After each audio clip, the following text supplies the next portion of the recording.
40 for the rapper, Billy man shit, nigga. They turn their head over, nigga. Red with Eve did the Adam, I just pray my love don't lie to me. Swing the iron like stamps and I can't let no hoe lie to me. I don't feel these rappers, oh they lies is hypocrisy. Ain't no competition, ain't no rivalry. Niggas think I'm playing, I don't hear one word they saying, this shit light work. Think Muhammad one of us, he might lose his life first. Suckle up and stay alert. Another cop can stretch the nigga. He ain't demon, it's an exorcism. Watch I bless the nigga. You took that open blood, then you know I'm gonna get active with you. From the opposition, I see vision. Let me paint the picture. Rappers claim they spit and I ain't listening. Is effective. If revenge was a woman, now I scope that bitch like Jake. So I war, we gon' run the summer. It's gon' be historical. Thought they making plays, made them niggas call the audible. Ask who run this shit, but that question is rhetorical. Bitch, I'm the one, me cookies with the oil. I'ma get them crackers, hell, should've never kidnapped my family. I can't be do that. Bet I be the last nigga standing. Do a life sentence for my niggas, pray you understand me. I might put a switch on this Glock and call it young pay. How you real trigger on them dots? You a bird feeder, claiming he a demon. What's a demon to a cold leader? When he says something, I ain't hear this shit like it ain't all who got the gun, it's all who gon' up that fight first. I turn a bad situation to a game change. Bring soldiers from the dead, just raise up the change. Bring shots, I'ma look like Aaron Jones when I run it. Never bite the hand that feeds you, you'll never get that hand back. He bitching about 10%, I don't wanna hear none of that. He dropping sword, fuck him, just make sure you get that cover back. Look around, he ain't with us, probably cause he never was. Now my chin like you with the angels for your brothers. Everybody wanna be Richard Porter, God kill him like Alpo. Play if he want, it's laying in the trunk like Lee Malvo. I'm a certified woman's ass nigga, I am not a toy. Hey, I with that hollow son, yeah, this the rim accord. Feel like Gullah Jack when I'm in Fayetteville, you feel your boy. Still up on my bread, still I think that's all that I do. The way I get that boy lost, they gon' start to call him Elroy. Fuck his game, pop out on them demons like I'm Hellboy.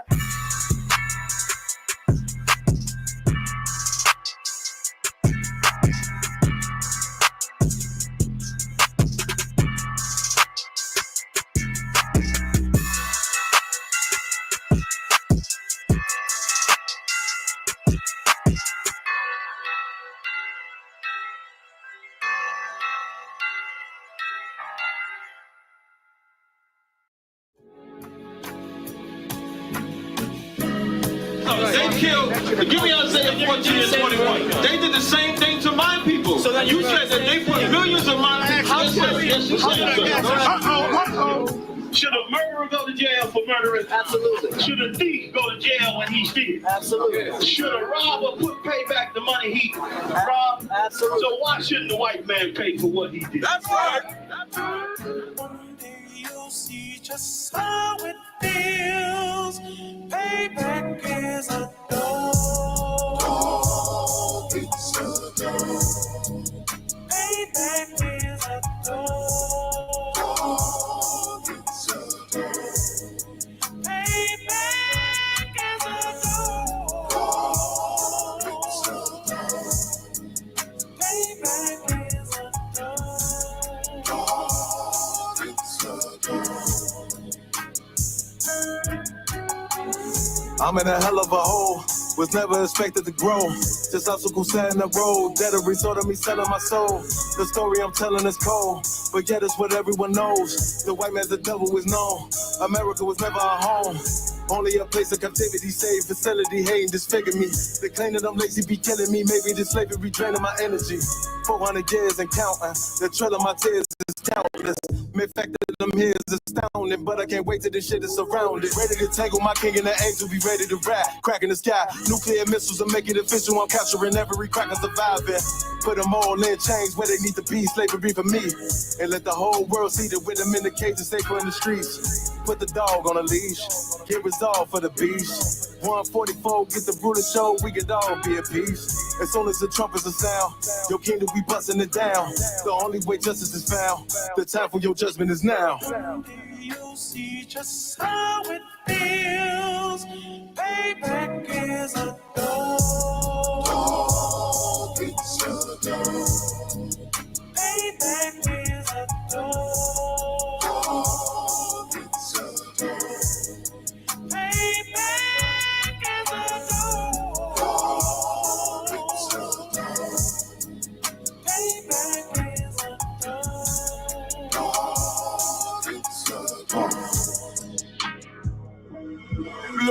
remorse in my blood cell. It won't be no compromise. Now it's time to feed the worms. Watch his body turn to flies. I clutch iron while you trust the lies. The next Glock I buy gon' be Gen 5. I get it customized. And sending shots off like farewell. Praying payback come back around like a carousel. Still remember your Honda's words ringing in my head like bells. Said you in his body, you fit the Lord, fuck the cartel. Triangle choke, apply pressure to the game like I did Vondale. Payback's a bitch in a dress, she a bombshell. Revenge is dish served cold, I just hope they making oxtail. Glock fresh out the box, I swear it got that new car smell. Made myself a target in a world of mad shooters. There was design 5 for our babies to pass through it. And the day of our king's reign, I'll be overzealous. They bought my jealous, I bought brand new parabellums. Someday you'll see just how it feels. Payback is a dog. It's a dog. Payback is a dog. It's a dog. Payback is a dog. It's a dog. Payback is a dog. It's a dog.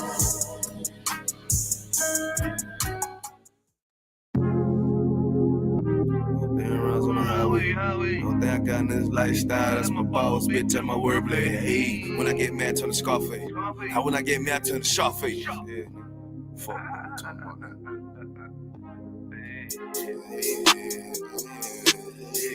Hey, tell me how it is, tell me how you feel, tell me what it is, tell me what you wanna do. Put sad boy plotting on who? I done seen it all before I came through. Must don't understand, nigga, I'm in the truth, lame ass nigga. But they cracker trying to shoot shit my way. 100 down rides on the highway. Only thing I got in this lifestyle, that's my boss, bitch, and my wordplay. Hey, when I get mad, turn the Scarface. Now when I get mad, turn the Sharface. I'm up in South Beach with this shit, nigga, Miami. Fuck on me, nigga. Tell me how it is, tell me how you feel, tell me what it is. I'm always in the field, always dressed to kill, nigga. What the fuck you talking about? But your pussy boy, but you ain't talking about nothing, but you ain't making noise. You ain't on that shit, that you thought you was. Who the fuck these niggas thought they was? They don't even know that. Shooting at me and I'm a throwback. I don't look back, that's a throwback. No, I don't look sad, cause I'm on that. Boy, get shot at the top, that's a toe tag. Lame ass cracker don't want the guns on me. But these people wanna know everything. But the booze and the chica. I tell these soft ass boys how to think. But I'm on my grind like that, hey. Yeah, my nutsack on these fuck niggas, man, I don't give a fuck what they be hating on, cause I'm up, nigga. What the fuck, nigga? What the fuck these niggas thought they was? Yeah, all the time a nigga growing. All the time a nigga knowing. Gotta stack it up, keep that bitch flowing. Hey. Tell me how it is, tell me how you feel, tell me what it is. Gotta flip the deal, gotta keep the steel, kill a big kid. Nah, nigga, for real, I'm ready for the real. Nigga, ready for the war, nigga. But they crack trying to shoot shit my way. 100 down rounds on the highway. Only thing I got in this lifestyle, that's my boss, bitch, and my wordplay. Hey, when I get mad, turn the Scarface. Now when I get mad, turn the Scarface. They up here with the scene, niggas, with the Colombians, cutting niggas' heads off and shit. Tell me how it is, tell me how you feel. Always just a kid, shoot 'em up the hill. Gotta keep it still, nah, nigga, for real. Hey, the boy, I think they talking about. Why X out your rank, walking on your sand. On the highway, chasing out the bands. Boy, wanna hate, they don't understand. Boy, wanna hate, soft two cans. Sam, man, nigga. I told you for that nigga, don't know it. Yeah, chasing out the one, I love that shit. Cause the thrill of the hunt keep me on my shit. Yeah, the deck on my hip with the stand-up clip. Yeah, motherfucker, we'll kill your ass. We'll motherfucking dissect your ass. Cut a head off, put a body for the buzzers. Matter of fact, fuck them buzzers, nigga. Ain't no head hunters. Hey, call nigga Sharface, nigga. What the fuck you talking about? Yeah.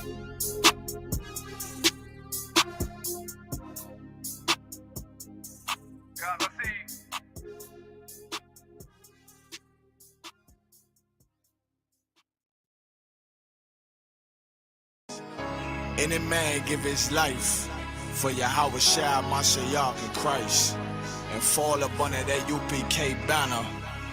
It's my brother and my blood, and I will die and kill for him if necessary. It's all about that warfare, boy. Back up, back up.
It's not an easy walk.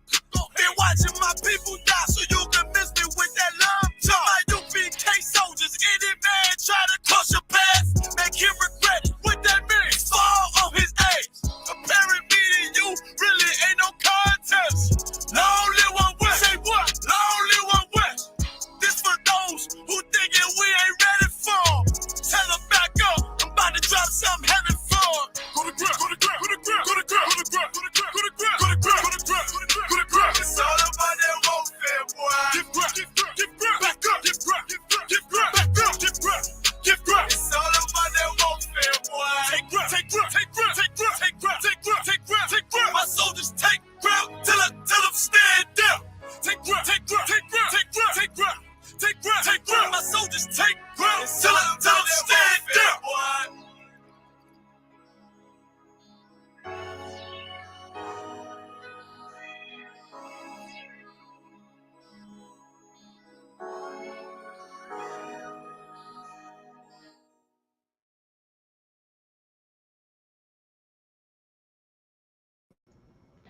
All right, let's clap it up for the class. All right, Shalom Israel. I am Officer Lakumya Allah of the ISUPK, the Israelite School of Universal Practical Knowledge, under Commanding General Yohana, coming out of 1 West 125th Street in Harlem, New York. And since 1969, we've been putting boots on the ground and teaching that the so-called blacks, Hispanics, and Native Americans here in North, South, and Central America are the Israelites that the Bible speaks of. All right. And one of the biggest misconceptions over here that we're going to go ahead and talk about, all right, is the truth behind Ruth. Now, just recently, there was a pastor that came about and said Ruth and Naomi were in an alternative lifestyle relationship. That they were, they were scissoring, they were, doing all types of unlawful and disgusting things with each other, and try to say that they were, of the alphabet community, right? But Ruth would never do anything like that. Naomi would never do anything like that either, because they were Jews. They were the chosen people of this Bible. They were Israelites, and I'm gonna go ahead. And I'm going to demonstrate, right, through maps, break down to the Hebrew, and through scripture in class that Ruth was an Israelite. So grab your pens, grab your notepads, grab your sword, and get ready for this class today. Salaki, sir, if you could go ahead and bring out Ruth 1 and 1. So Baba Kashar. Ruth. Chapter 1, verse 1. Okay.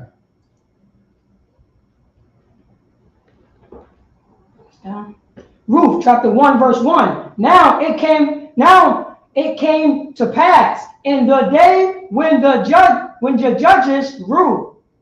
Now it came to pass in the day when the judges ruled. Right, so that's gonna be a big reference. That's gonna be the biggest part right there on the timeline of when Ruth was alive and where she was at the time. Continue on, Baba Kashab. That there was a famine in the land. So there was a famine in their land, right? It was a dry season. There was no rainfall. And the soil was barren. You couldn't go ahead and hold any seed because there was just nothing to give nutrition to the land at all. Go on, sir. And a certain man of Bethlehem, Judah, went to sojourn in the country of Moab. There we go. Oh man, Ruth is a Moabite. That's all we need, right? That's what the Christians say. That's what the fake Israelite groups be saying too. That's all we need right there, right? There's a man and went and he sojourned up in the country of Moab. He and his wife and his 2 kids. Continue on. He and his wife and 2 sons. 2 sons. Continue on. Verse 2. And the name of the man was Elimelech. Elimelech. And the name of his wife was Naomi. Naomi is very important in this. Continue on. And the name of the of his two sons, Mahlon and Chilion, Ephraimites. Ephrathites. Oh, Ephrodites of Bethlehem, Judah. And they came into the country of Moab and continue there. All right, you just leave it right there. All right, so Elimelech and his wife Naomi and his two sons Mahlon and Chilion, Ephrathites, right, of Bethlehem, Judah, right? Bethlehem, Judah is the historical land of Judah, right? And they came into the country of Moab and continued there. All right, so now that we've gone ahead and established what's necessary over here for Ruth, if you can, Baba Kashar, we're going to go ahead and talk about the history before Ruth 1 and 1. Right. What they mean when they said the country of Moab. Now, y'all think that the country of Moab, right, means that that's where bloodline Moabites inhabit, right, at that time. And I'm going to go ahead and prove it with the Bible, that the land that they're talking about over there in the country of Moab is not where bloodline Moabites inhabit at all. Baba Kishore, if I could get Numbers 21 and 4. All right. Numbers. You see 21 and 4? 21 and 4. Come. All right. Numbers chapter 21, verse 4. Come. Verse 4. I got you right here. Share that. Numbers chapter 21, verse 4. And they journeyed from Mount Hor by the way of the Red Sea to compass the land of Edom. And the soul of the people was much discouraged because of the way. All right, so right there, so just so that y'all know, just so you get a little bit of context on this, this is right after the Israelites came out of the wilderness. Now remember, the Israelites didn't have a land yet at all. They left the wilderness and they were on their way to Canaan, right? Baba Kashar, if you could go ahead and show me that first map. First map? Come. Here we go. All right. So this is the land before Israelite occupation over here. Yeah. So this is the map right here before the occupation of Israel, right? They went around Edom, right? Yeah, if you could go ahead and blow it up full size. Oh, you want it full size? Yeah. So that they could go ahead and as they become. So they went around Edom, through the bottom of Edom, and compassed past it. Compass means to go around. They never touched the land of Edom itself. They went underneath the land of Edom and then came up past that over there. That's what that particular scripture is talking about now. They went from the bottom of it coming up towards the rest of the land. All right, bring that camera back over here to me, Baba Kashar, too.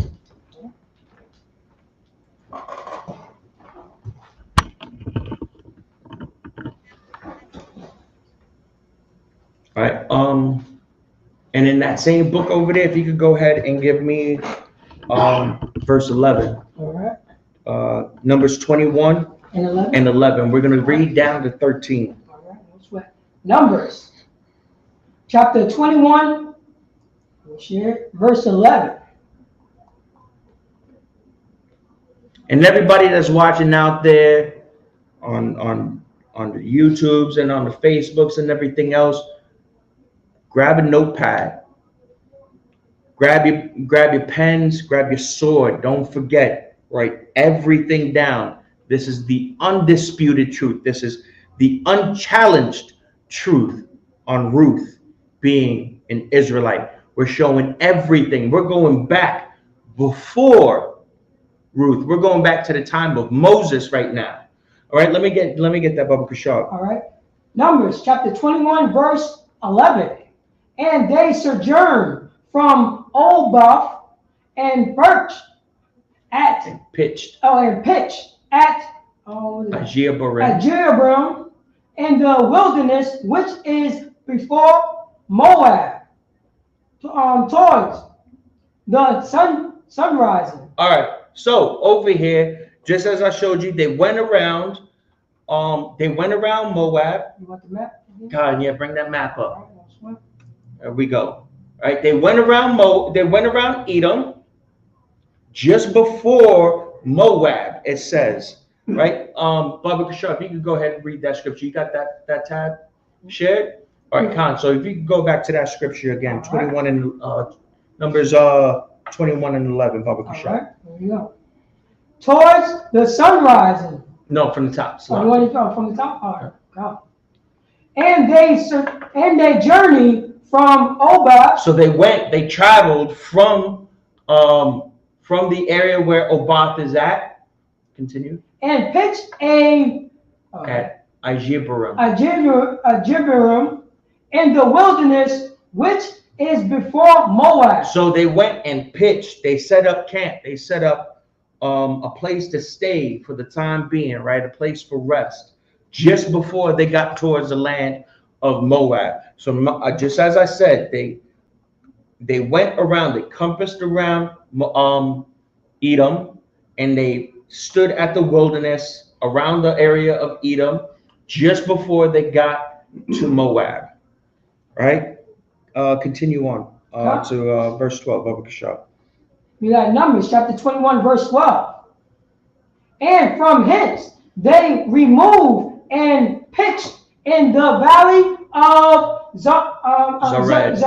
So they pitched in the valley of Zered. Zered is one of the most southern rivers that's over there that separates Moab and Edom, if I'm not mistaken. Yeah, bring it back to that map. Khan, yeah. So you'll see on the map the Zered River, right, that separates Moab and Edom, right? That's the Zered River, and they went and they pitched in an area that's over there by that river, so that they can get their fresh water, so that they can get whatever foods, whatever that's necessary to go ahead and sustain themselves in the meantime, right? So they went around Edom, and they went around towards the land of Moab, right, by the Zered. Can you continue on, Baba Kashal? Come on. Numbers chapter 21, verse 13. From hence they removed and pitched on the other side of the Arnon, which is in the wilderness that cometh out of the coast of the Amorites. For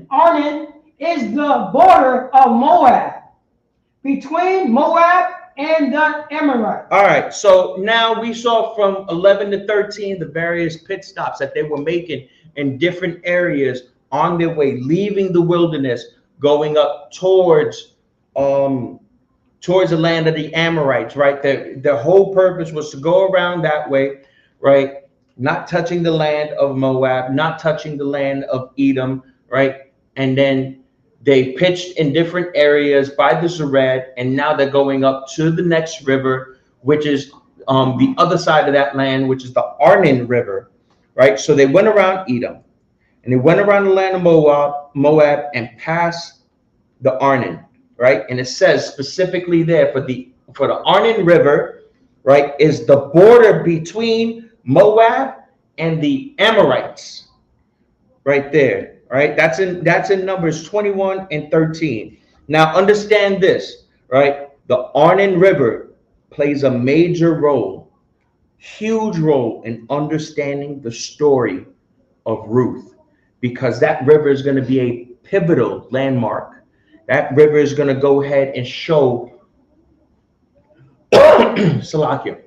That river is going to be a huge component to show which lands Israel took afterward, after their occupation, and after their travels going up past that area, after leaving, after coming out of the wilderness. Baba Kashar, if I could get scroll down to 21. So we're going to go up to Numbers 21 and 21, and then we're going to go ahead and read 21 and 2.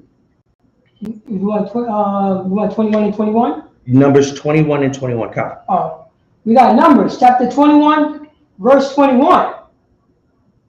And Israel sent messengers unto Sihon, king of the Amorites. All right. So now, at that point, Israel had already pitched up towards Jahaz, right? And in Jahaz, they went there because it wasn't in the land of Edom, and they didn't go into the land of the Amorites yet, right? They were in an area, in a neutral area where they could rest, and then they can go ahead and send messengers, right, to get permission to go through these certain lands. And that's exactly what's happening here. Israel sent messages to Sihon, who is the king of the Amorites, right? And they're gonna ask to pass through. Baba Kashar, if you could go ahead and continue on to verse 22. Saying, Numbers chapter 21, verse 22.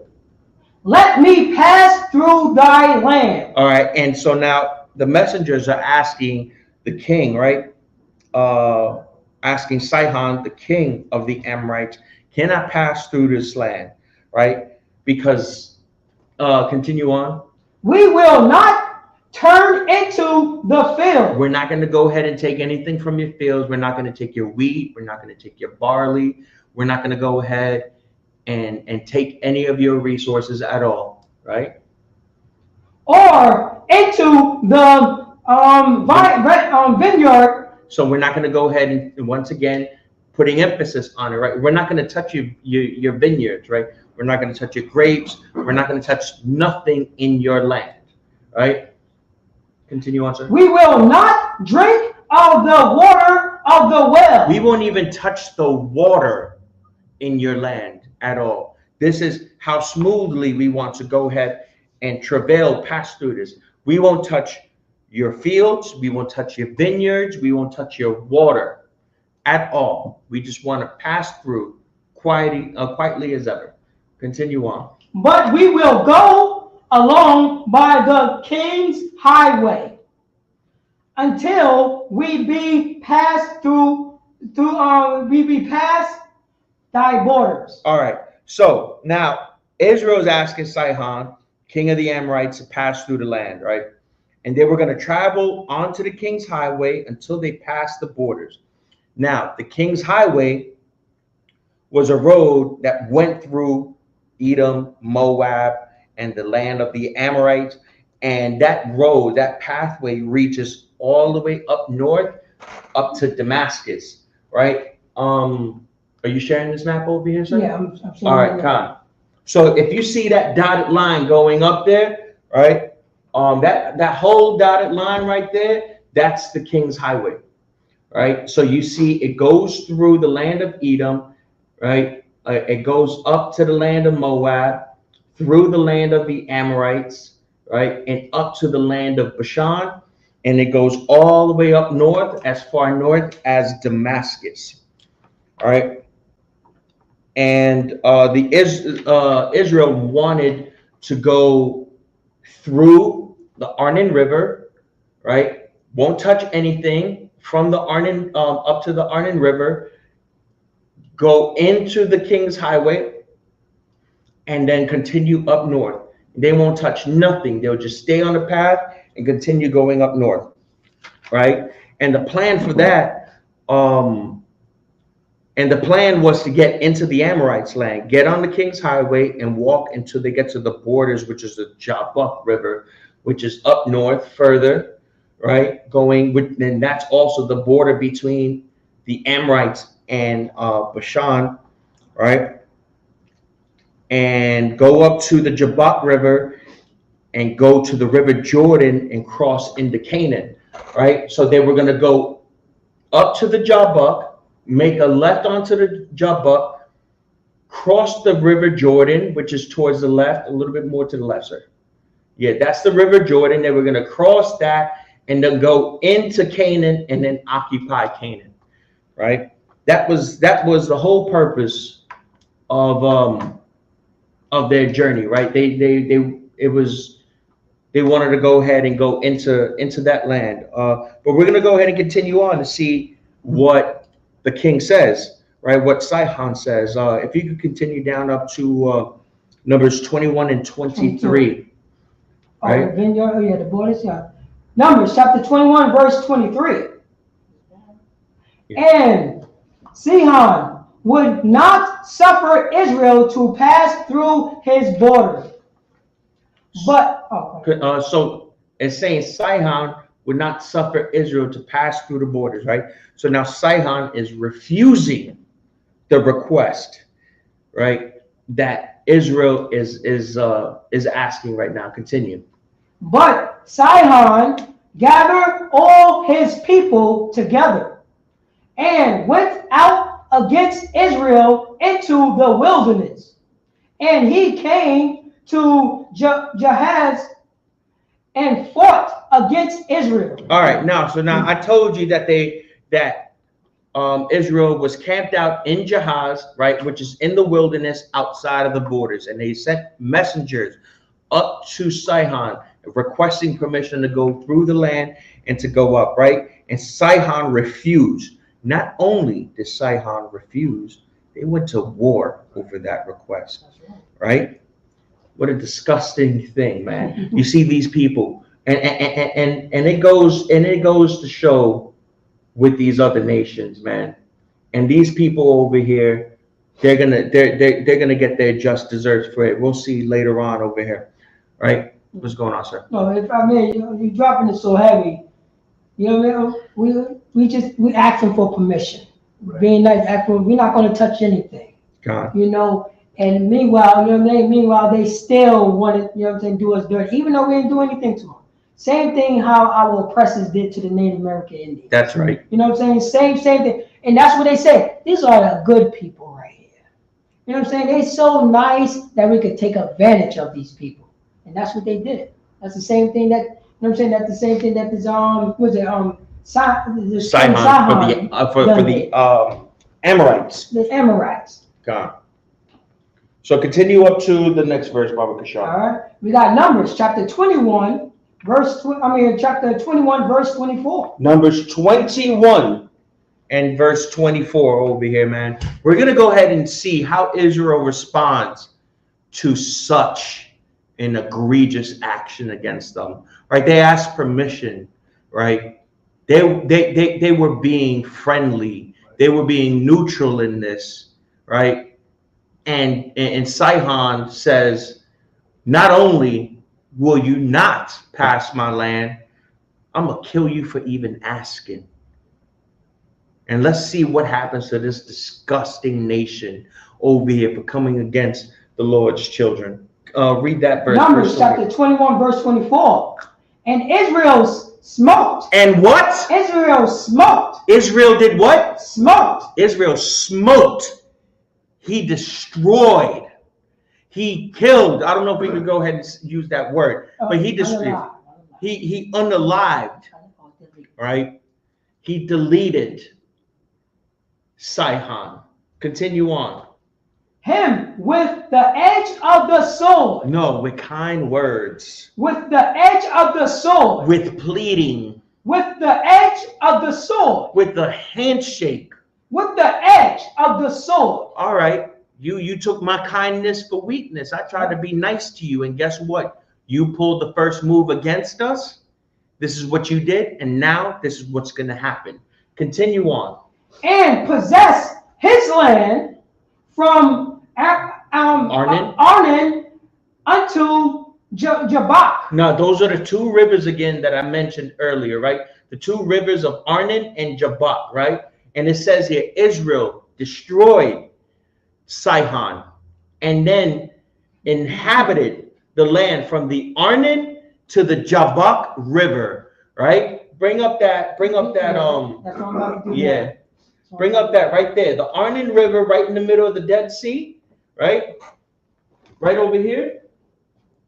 The Arnon River right in the middle of the Dead Sea, all the way up to the Jabbok River, right?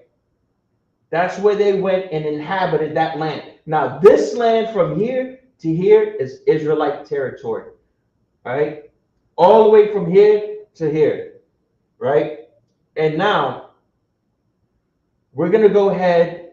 This is the first land that was taken, the first establishment of land that will soon be the complete compilation of Israel by various nations, right? All 12 tribes are just in this land right here. But then you'll see later on that each area, every tribe has their own inheritance. But as of right now, we took from the Arnon to the Jabbok River, right? So then, and I want to go ahead and emphasize over there. Let's go back to verse 24 again, Baba Shah. No. Even unto the children of Ammon, for the border of the children of Ammon was strong. Read that all over again. Oh, come on. We got Numbers chapter 21, verse 24. And Israel smote him with the edge of the sword. And Israel smote him with the edge of the sword. And possessed his land from Arnon to Jabbok. And then possessed them from north to south, from the Arnon River to the Jabbok River. Even unto the children of Ammon. Even unto their children. So everybody got took. Ammon. For the border of the children of Ammon was strong. Come on, continue down. Numbers chapter 21, verse 25. And Israel took all these cities. Oh, we took all the cities, right? It wasn't just destroying the king. It wasn't just destroying Sihon. We not only destroyed Sihon, we took the cities, right? Continue on. And Israel dwelt in all the cities of the Amorites. No, in just the battle zone area. Dwelt in all the cities. In all the cities. Continue on. Of the Amorites. In all the cities of the Amorites. In the entire area that was occupied by the Amorites. We took it from the Arnon up to the Jabbok. Continue on. And Heshbon, Heshbon. In Heshbon, Khan. And in all the village thereof. Khan. So now we took now Israel dwelt in all the cities in Heshbon, right? In Heshbon, that's an area, that's a city inside of the Amorite land, right? Right there, right in the smack middle of it, right? It says Heshbon on there, but it's Heshbon according to the Bible, right? Right, just above where it says Medeba, right? Right there, Heshbon, right? So we inhabited that land also. That's right in the middle. That's the capital of the Amorites, right there, man. We took that land over. Right, continue on, sir. Come. We got Numbers chapter 21, verse 26. For Heshbon was the city of the Sihon, the king of the Amorites. So Heshbon, just like I said, Heshbon was the city of the king. That's where the king dwelt at. That's like the capital. That's like the In America, we would call that kind of like the Washington, D.C., if you want to go ahead and call it that, right? That is the city of Sihon, the king of the Amorites. Continue on. Who had fought against the former king of of Moab, and taken all his land out of his hand, even unto Arnon. Arnon. All right, so just so that we could get some understanding on this scripture over here. Now, the Amorite land, right, once belonged to Moab, right? Moab used to own land, right? They occupied land from the Zered River, which is the river most southern, right? Yeah, scroll down, just at the bottom part of the Dead Sea, right there, the Zered River. So Moab occupied, right, the Zered, which is the border between Edom and Moab, and they occupied the Zered all the way up to the Jabbok River, farthest northest up there, where it splits off to the Jordan River, right? So now Moab used to control most of the King's Highway at that time, right? Continue on, sir. Huh. You got did you Oh no, yeah, start from the top, Salak, yeah. Oh, you want me to start from the top? Yeah, 26 again? Yeah, All right, no sweat. Numbers chapter 21, verse 26. For Heshbon. Heshbon was the city of Sihon, the king of the Amorites, who had fought against the former king of the Former king of Moab. Moab's Laki, and taken all his land out of his hand. So now, just as I said that area used to be formerly owned by Moab, right? There's an area just above the Dead Sea over there that's still called the Plains of Moab, even after the Amorites occupied that land. So as Moab, then the Amorites occupied it, and then we destroyed the Amorites, and it was still called the Plains of Moab. And the reason why it was called the Plains of Moab was because it was Moab territory at one point, right? Bring back that map again. So it's gonna be, so if bring this bring the camera up to me, Papa. Sure. Wait a second. Let me just share this. Split the screen for you so you Come here.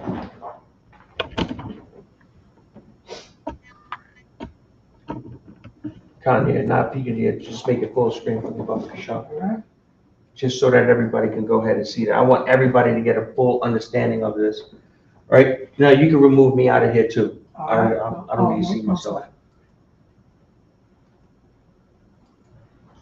There we go.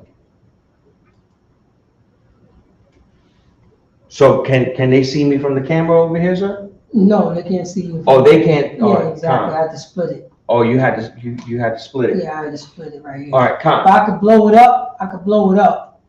I could blow. Let me see if I could blow this up real quick. Right here, this one right here. See, I'm able to connect this one there, so they'll be able to see you pointing. Let me see.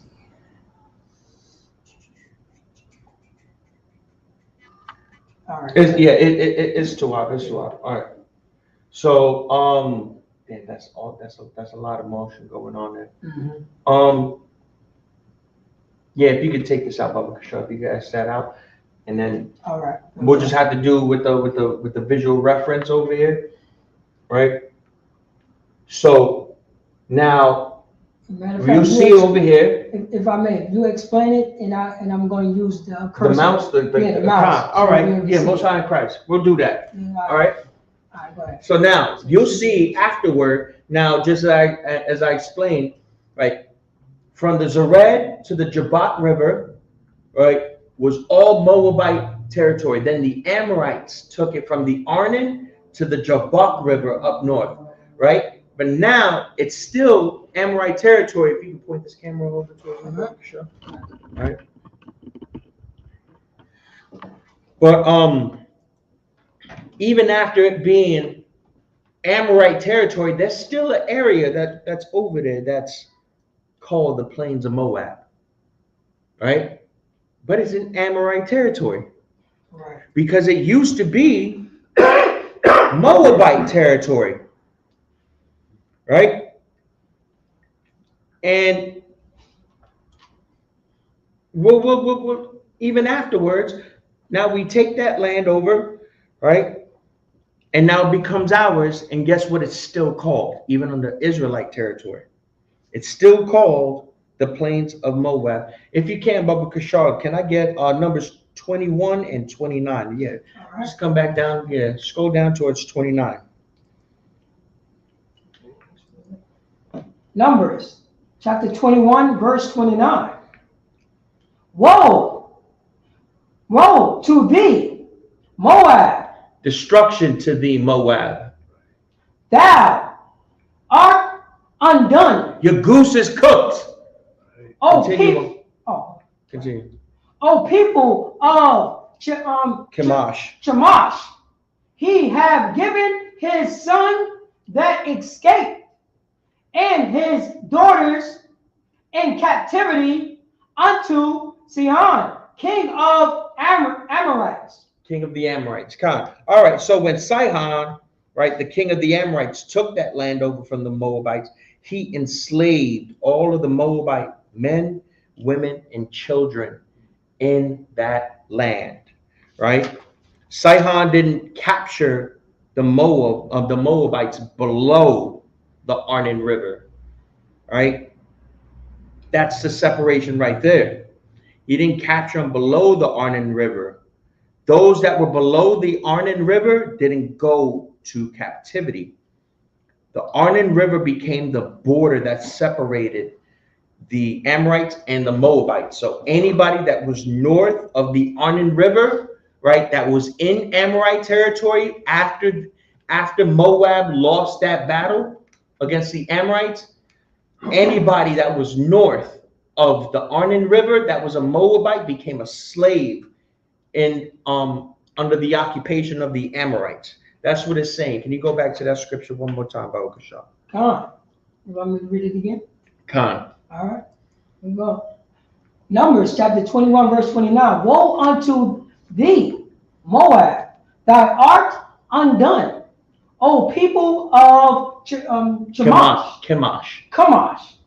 He have given his sons that escaped and his daughters into captivity unto Sihon, king of Amorites. All right, so that's the warning. That's the warning that the Amorites gave to the Moabites, right? Woe unto you, destruction unto you, Moab. Thou art undone. Just like I said, your goose is cooked. That's right. Right?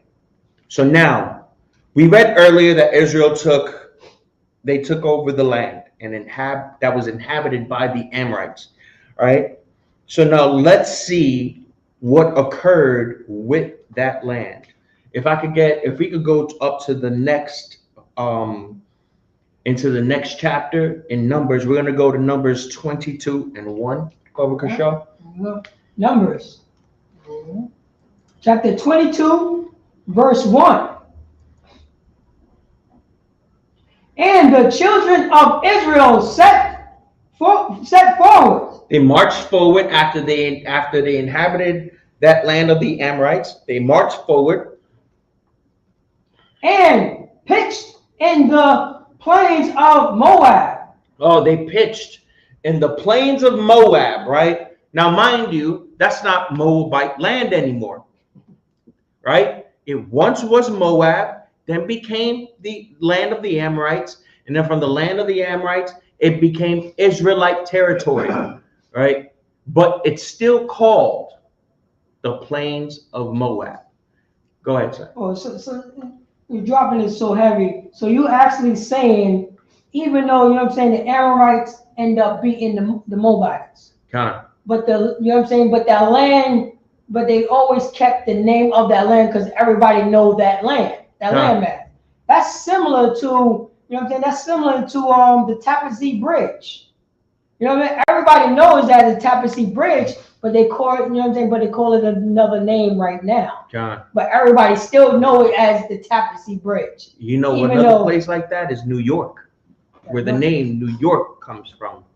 All right, in the chat, does anybody know where the name New York came from? Let's see what if we could go towards chat real quick. If we could go ahead and see what there's anybody that knows where that name New York comes from.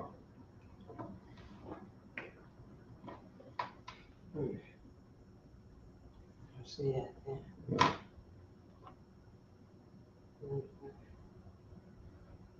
Yeah.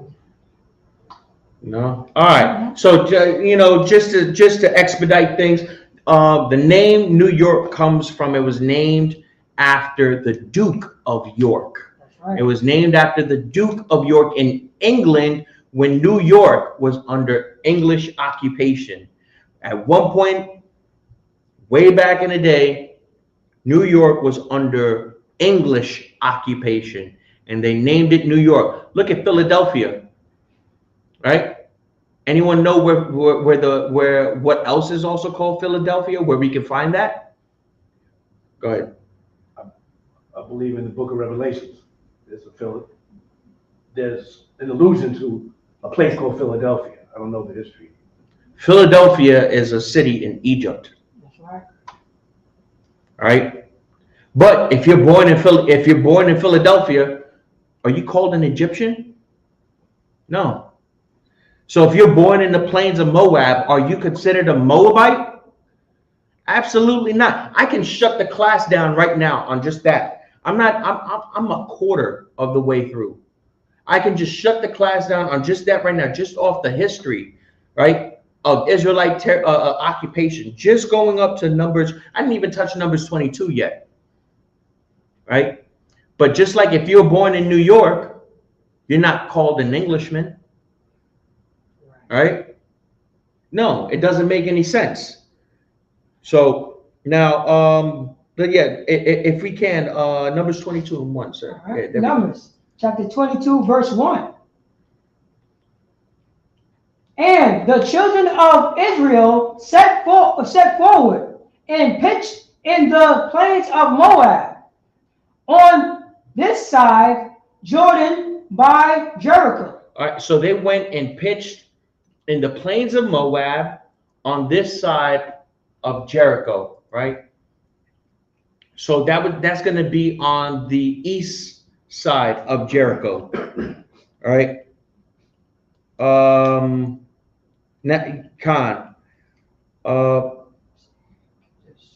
Now, if you look at that map of the plains of Moab, it's not below the Arnon River, right? Because remember, just as I said, anything below the Arnon River is considered Moabite territory, right? So we know that the plains of Moab, we see it's above the Arnon River. That's in Israelite territory now.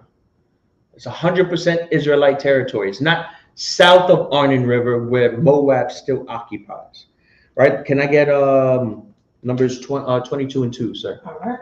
Numbers chapter 22. You want to say that again? Right.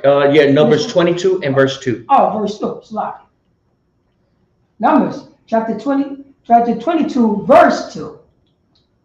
And Balak, the son of Zippor, saw all that Israel had done to the Amorites. So now Balak is a king of Moab, and he saw what happened to the Amorites, right? And the reason why we know this to be true is because if he were above the Arnon, he would have been enslaved by the Amorites. Now, remember, we read earlier that after the war between the Amorites and the Moabites, the existing Moabites that were in that land became slaves. This king saw what happened, so that means he was below that land. He was below that river, Salakia. Let me get verse 3, sir. We got Numbers chapter 22, verse 3. And Moab was so afraid of the people, because they were many. So Moab, right, was sore afraid of the people because there were many, right? So Moab was a coward, right? We don't allow cowards here in the Israelite school of UPK. Moab was a coward. Continue on. And Moab was distressed because of the children of Israel. And Moab was distressed. We had their blood pressure running up, right? Right. They were sore afraid of us. They were really afraid of us. They were afraid of the mighty men. They were afraid of the warriors that we had, right? Because we didn't have any fear. The Most High already showed his power in Egypt just shortly before this time. The Most High already showed his power to Egypt and showed his capacity to make sure that his people were safe, right? So now the Moabites were afraid that they were going to cross over, that we were going to cross into Arnon and overtake their land, right? But you live to see another day, I guess, right? So now, just to go ahead and do a brief recap once again, right? We go up there, right? So now, from the Zered to the Jabbok at one point was completely Moabite territory, right? And then the Amorites came and defeated all of the Moabites that were from the Arnon River up to the Jabbok River, right? And then the Amorites inhabited that land and they enslaved the Moabites there in that time, right? And then Israel comes through, right? We were trying to be, nice people to request permission to go across, into the land and go up into the King's Highway so that we could cross into Canaan, right? Which led into a battle, right? And in that battle, we won. We defeated the king of the Amorites, and then we overtook that land. Everything from the Arnon to the Jabbok River, right? So that's what we did. So now what happened to the Moabite captives in the land after the Amorites were defeated? All right, because understand that when we took that land over, right, there were still Moabites and there were still Amorites living there, right? So now we're going to go ahead and see what's going on with that. Baba Kashar, if you could get Deuteronomy 2 and 32, sir. Deuteronomy. Deuteronomy 2 and 32. We're gonna Deuteronomy 2 and 32. Deuteronomy chapter 2, verse 32. There we go.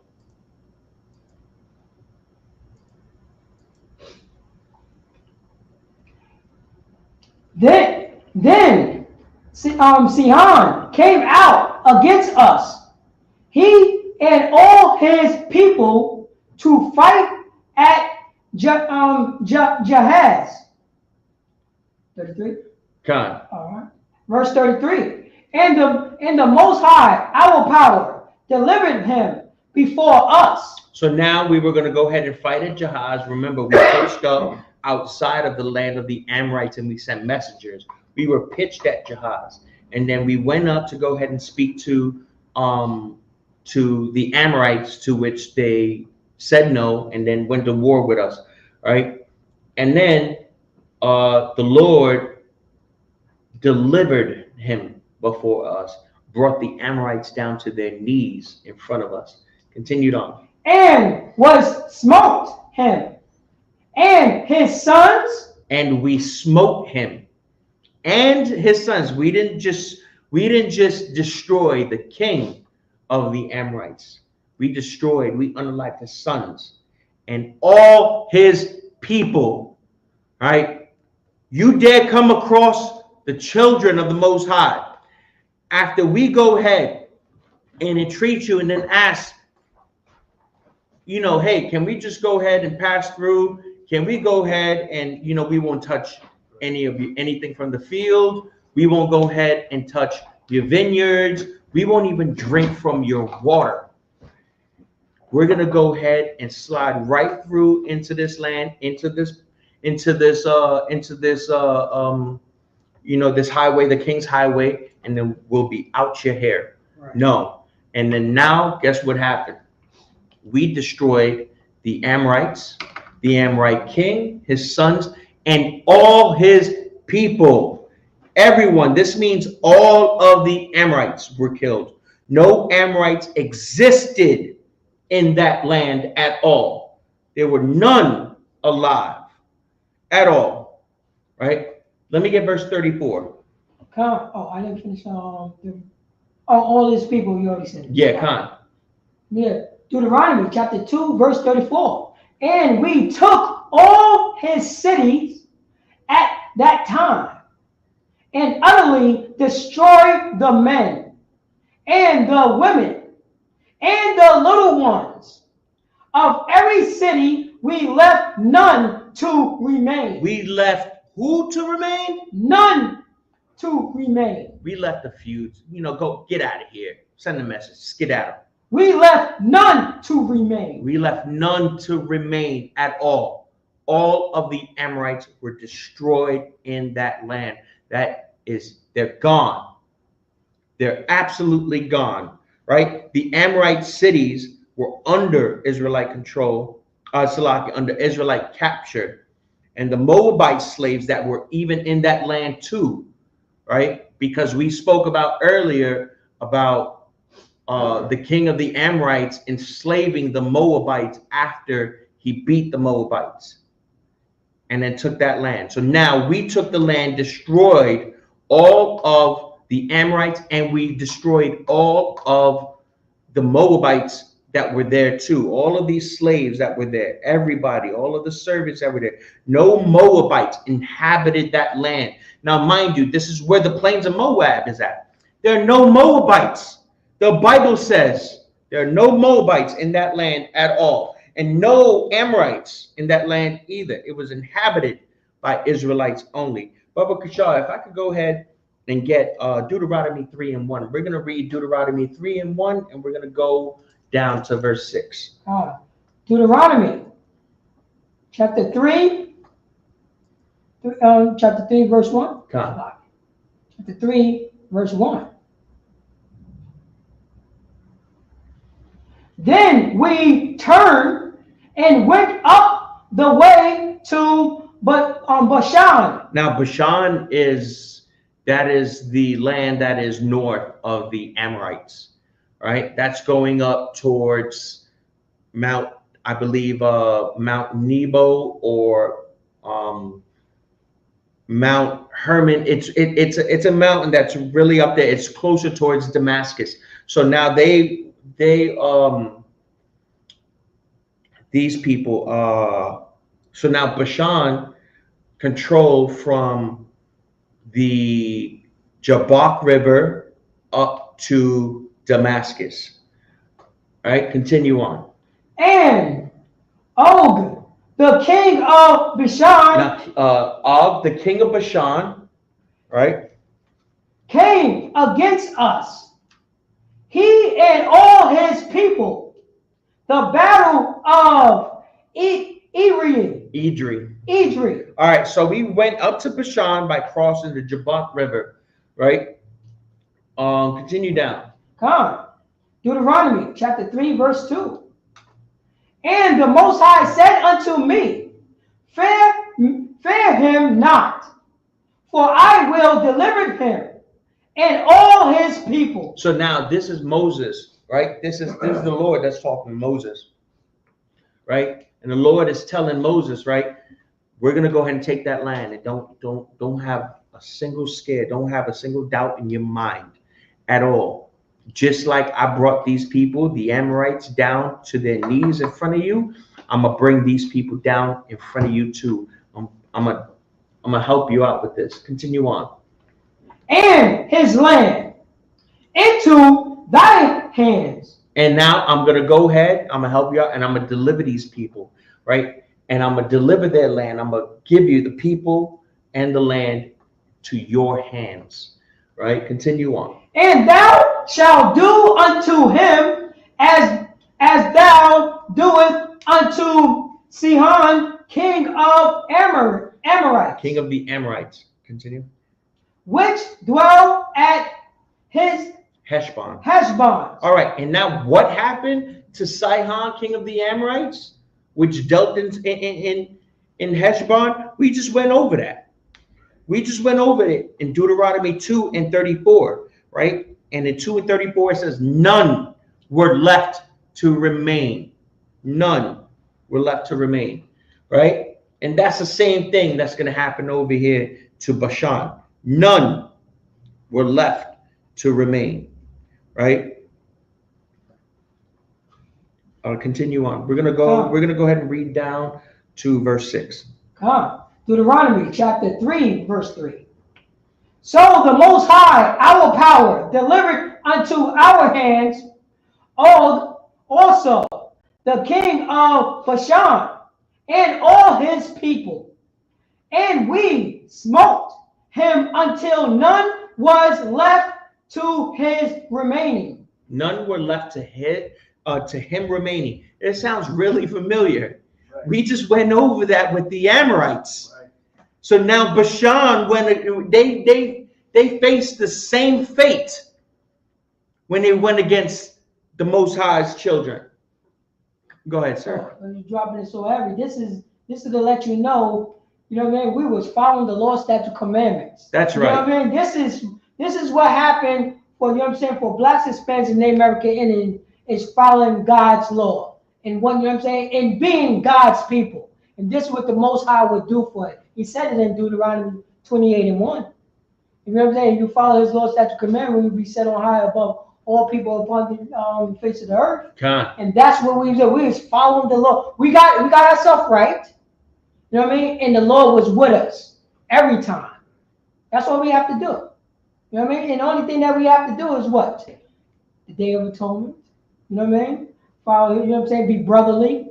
Say, I'm sorry to my brother that I trespassed. That's all we have to do. You know what I mean? And we will win all the wars. Meanwhile, we don't even have to war. We be polite to people. God. You know what I mean? We were polite, and they didn't treat us well. Yeah. And guess what? And that was true justice. That was absolute true justice. Meanwhile, we given was to us. We was polite. We was with the Lord, and we being polite to people. And when people don't want to be polite with us, this is what happens. God. All right. Let's continue, sir. Deuteronomy chapter 3, verse 3. So the Most High, our power, delivered into our hands Og, also the king of Bashan, and all his people, and we smite him until none was left to him remaining. Verse 4. And we took all his cities at that time. There was not a city which we took not from him. Them. So now we go ahead and we defeat Bashan, and it's they use the same exact words because they met the same exact fate. We took all his cities at that time, and there was not a city which we took from them. We took the entire land over. Continue, sir. 60 cities. 60, I believe. One score is 20. So 3 is 60 different cities. Continue on, sir. All the region of Argob, the kingdom of Og, and Bashan. So we took all of the cities within that region, right? Who all belonged to Og, who was the king of Bashan, right? If you could go ahead and skip down towards verse 8, Baba Kasha. You got Deuteronomy chapter 3, verse 8. And we took all that time out of the hands of the 2 kings of the Amorites, the land that was on this side Jordan. from the river of Arnon unto Mount Hermon. So now we went from the Jabbok River to the Arnon River, right? And now we are inhabiting all of the land that is from the Arnon River up to Mount Hermon, right? Let's see. No, we might have to get another map up there. Khan. Yeah, if you could zoom in on that one, let's see if it shows. Yeah, Bashan and Mount Hermon. Yeah, just scroll up a little bit. Oh, that's too much. Yeah, that's too much. Let me do this real quick.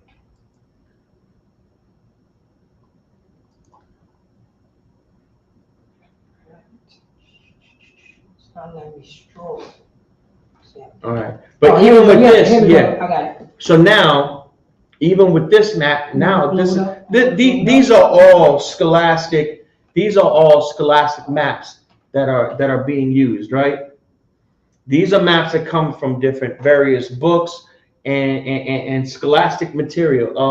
No, not down. We're gonna go scroll up. We're gonna go northbound. We're going north, right? That's the Arnon River. You see over here it says the plains of Moab. So now we took the Jabbok River, right, from here going up to Mount Hermon, right? From there, this was the battle over here of Og and Idri, right? And it goes, look how far up we took. It doesn't even show on this map. I believe there's another map that I got up there. No, not that one. No. Yeah, Khan, right there. Right? So now we you see on this red arrow, we took this battle towards Idri, right? And we destroyed this whole land from where it says the Jabbok down here, right? A lot of this word is English translations of Arabic words or various other languages and stuff like that. We're going to go up north, right? So we took from the Jabbok River, right, up to Mount Hermon, right, close to where Damascus is at. So we took it from down there all the way up here towards Mount Hermon. Mount Hermon was that's the border right there. That's how far north we took that land, right? So now it went from one small area all the way up there, and then we got everything up to Mount Hermon, right? Where are we at in the scriptures, sir? Going on Deuteronomy. Here we go right here. All right. Yeah, we are 9. Did we finish 8? Oh, Yeah. Khan, yeah. Khan. So now we inhabited that land, the Arnon to Mount Hermon. So now we inhabited all of the lands from the Jabbok up to Hermon completely in this verse. All previous inhabitants within that land were completely destroyed. Now let's start putting the biblical history together now. All right, so now we've established this land and who occupies it, right? But now we're going to go ahead and put everything together. We're going to put this into practical application, right? After all, this is the Israelite School of Universal Practical Knowledge, right? And we emphasize on the practical here, right? So we inhabited everything in that particular area. Baba Kashar, if we can go to Numbers 32. Oh, Numbers 32? Khan, yeah, I believe. No. Numbers 32. Yeah, we're going to go to 32 and 1. I got it. Numbers chapter 32, verse 1.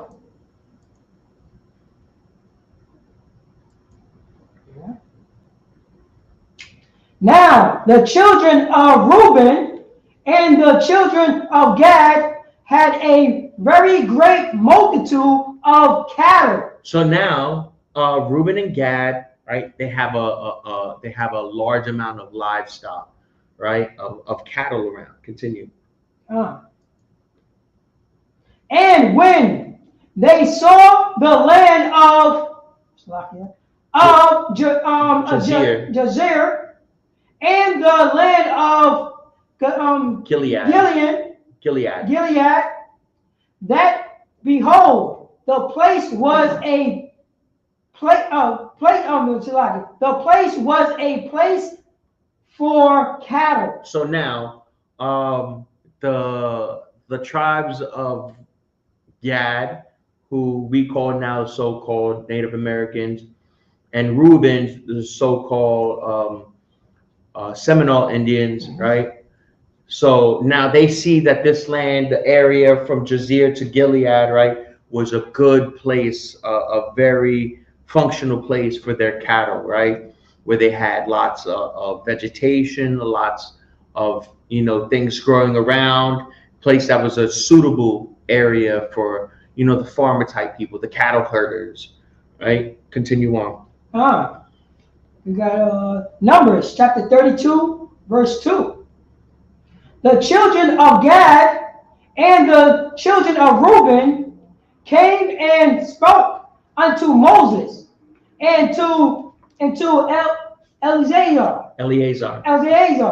the priest, and unto the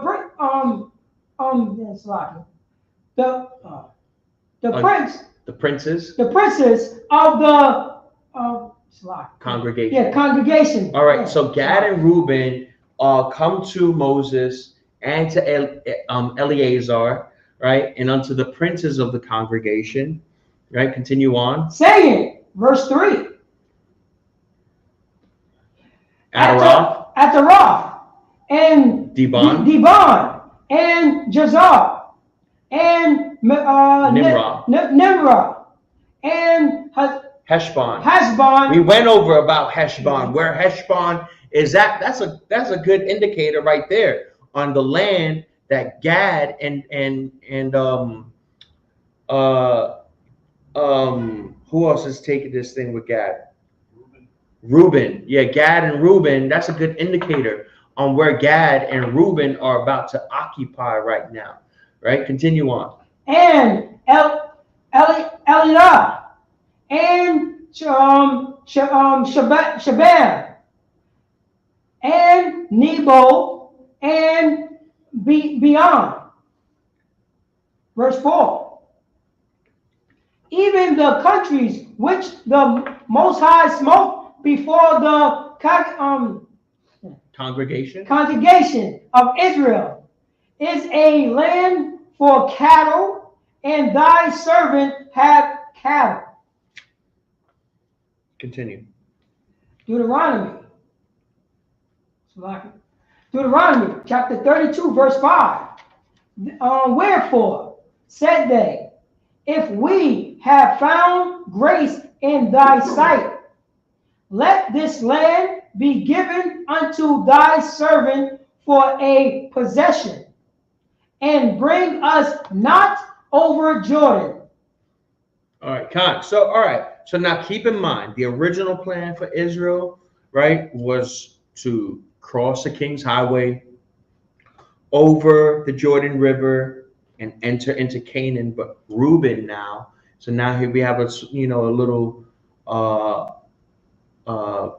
deviation in that original plan, right? And so now Reuben and Gad saw how fruitful this land was for their cattle, and they asked for the land as a possession, right? They didn't want to cross over into Canaan, right?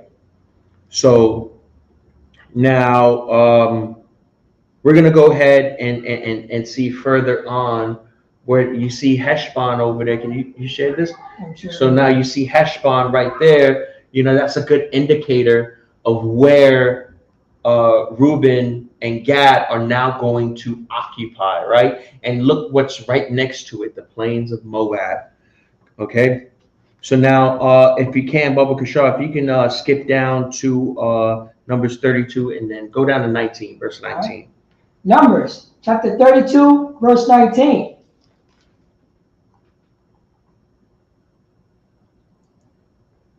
For we will not inherit with them on yonder side Jordan. So I don't want any of the land that's on the other side of the Jordan River, right? That's, you know, I think like this land is really fruitful for me and my kinsmen over here. Continue on. Or forward, because our inheritance is fallen to us on this side, Jordan, eastward. All right, so now the tribes of Reuben and Gad, they wanted to go ahead and stay in the land that they were at. So now we're going to go ahead and see how Moses responds to this. All right, let's skip down to verse 33. All right. Numbers chapter 32, verse 33.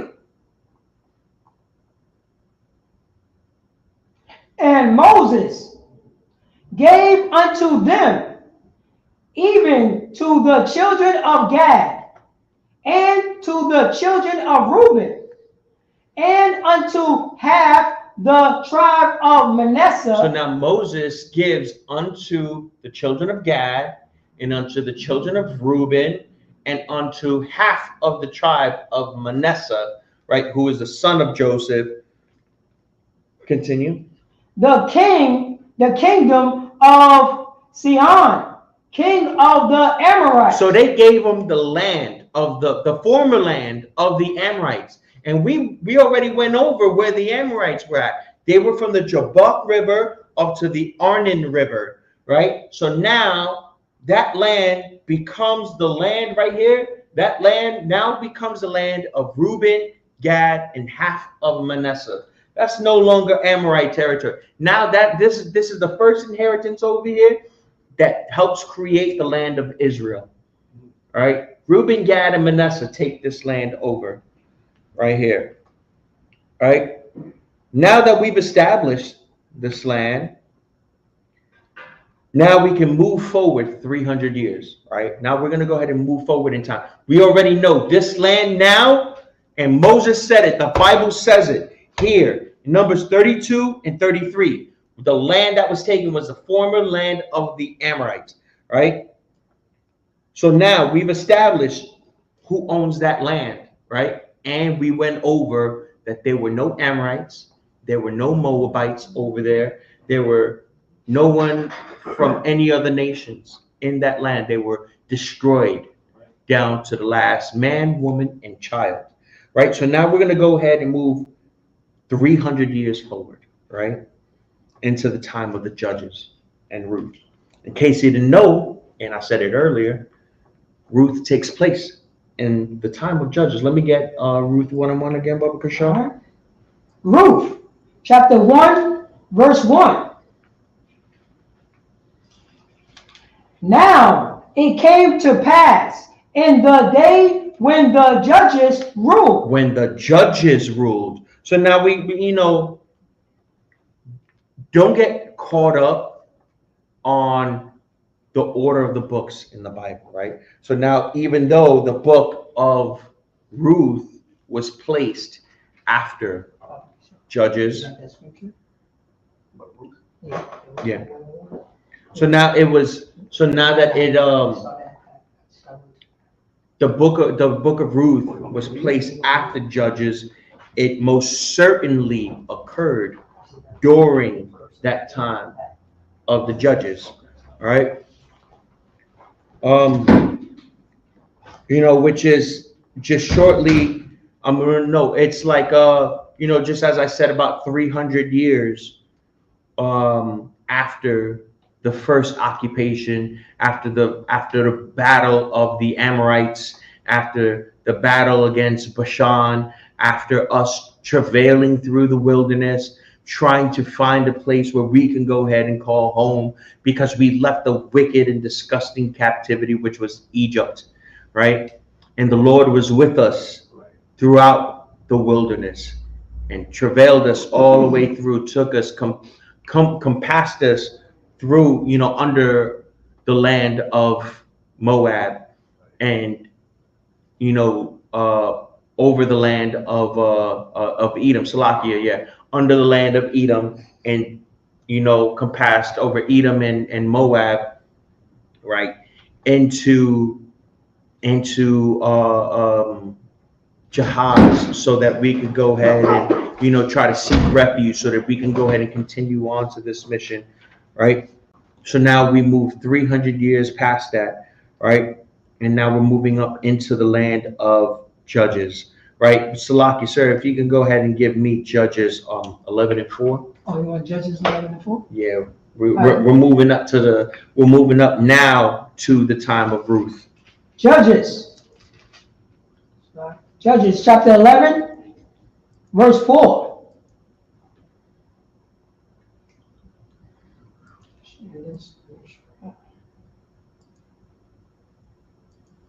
Judges chapter 11, verse 4. And it came to pass in the process time that the children of Ammon made war against Israel. So now Ammon is on a war path against Israel. Continue on, sir. Verse 5. And it was so that when the children of Ammon made war against Israel, the elders of Gilead went to fetch Jephthah out of the land of Tob. All right. So now Ammon's on a war path against us, right? And now the elders of Israel sent Jephthah because he was a great warrior with rank and status, right? Can you jump down to verse 12, Baba Kashaw? We got Judges chapter 11, verse 12.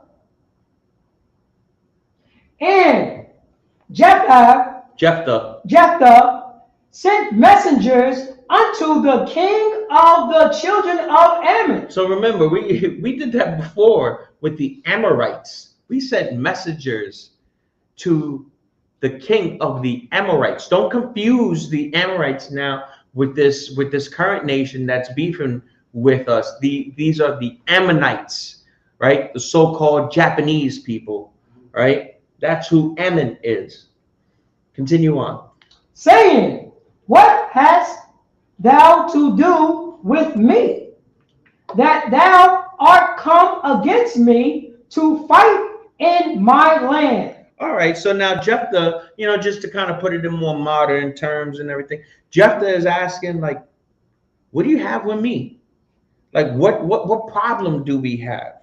What ought do we have, right? What's the beef, as we say? That's right. Right? Why do you want to go to war with me and my people?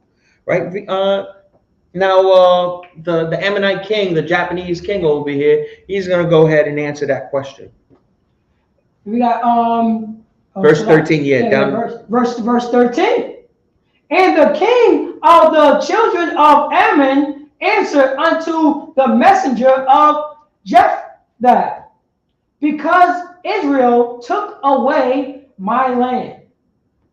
When they came up out of Egypt from Arnon, even unto Jabbok, and unto Jordan. Now, therefore, restored those land again peaceably. So now listen to this wicked, lying bastard this king is, right? He's saying over here that Israel took away my land when they came up out of Egypt. Right now, remember, we mentioned earlier when we came up out of Egypt, we went underneath Edom towards the corner of Moab, right? We didn't even touch the land of Moab at all, right? We stood at the side of Moab, between Moab and the Amorite nation, right? And he's stating that Israel stole his land after we left Egypt. And that all the land from the Jabbok to the Jordan River, right? From the Jabbok and the Jordan River and to the Arnon River, right, is his. Now, mind you, this is how much of a lying, wicked bastard he is, Because even before we took it, right, it was the Amorites. And even before the Amorites, it was the Moabites, right? Ammon never inhabited that land, right? If you can, let me see that scripture again, Baba Kishon. Oh, you mean you go right there? Yeah. Right. So now he's saying that all of that land from the Jabbok to the Jordan rivers and the Arnon are his. Let me get if you can, sir. Yeah, go down to verse. You read that? Yeah, verse 14. 14. All right. We got Judges chapter 11, verse 14. And Jephthah sent messengers again unto the king of the children of Ammon. So Jephthah sent messengers again. So now, Jephthah initially asked, "What's the beef?" And Ammon answered, "You took my land right after you came out of the wilderness. Everywhere from the Arnon to the Jabbok and the Jordan River are mine." Right. So now Jephthah is replying back. We got Judges chapter 11, verse 15. And said unto him, thus saith Jephthah, Israel took not away the land of Moab, nor the land of the children of Ammon. So they didn't take away the land of Moab. This means that they didn't take anything below the Arnon River. Right? Remember that I've expressed the Arnon River is pivotal in this discussion here when it comes to Ruth, right? Because it separates all of these different land masses that we have going on here, right?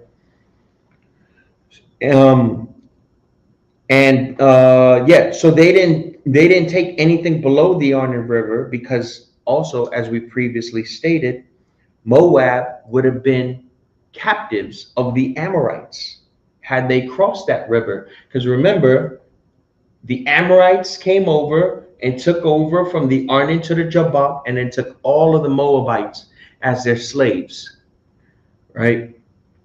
So there was no Moabites, freely roaming that land, at all, right?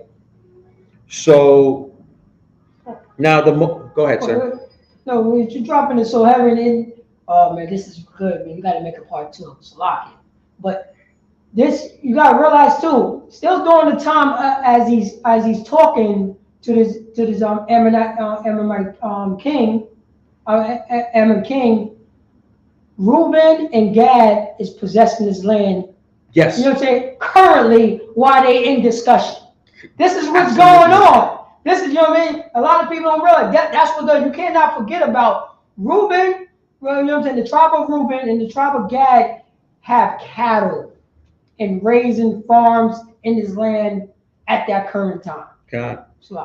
And also to boot, just to go ahead and show proof that we didn't even go ahead and scroll this map down a little bit. No, down. Yeah, down. No, the south. Yeah, right.